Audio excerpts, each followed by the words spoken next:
ప్రకారంగా ఏం చెప్తుందంటే తండ్రి నాయన అబ్బా అని మొరపెట్టుకునే భాగ్యం మనకు కలిగిందని చెప్తుంది కొత్త నిబంధన.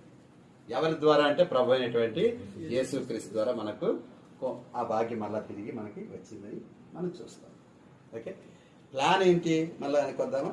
మనం అందరం ఏమవ్వాలి? దేవునికి కుమారులు.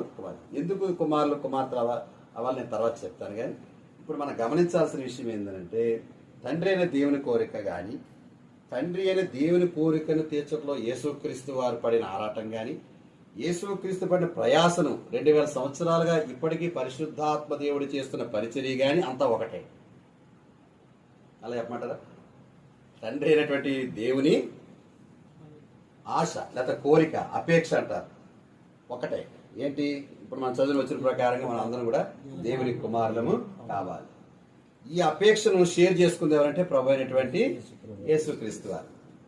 మనం కుమారులు కాలేము, ఎందుకని మనం పాపం చేసాం కాబట్టి.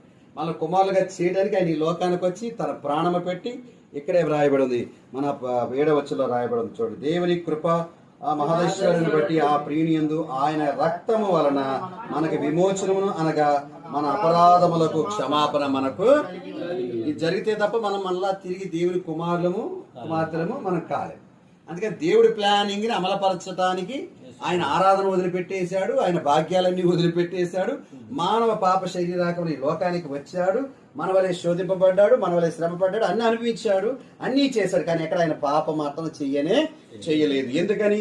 పాపం చేయకుండా ఉంటేనే మనము దేవుని కుమారులు కుమార్తెలుగా ఉంటాం కాబట్టి. ఓకేనా? కాబట్టి ఆ విధంగా వచ్చిన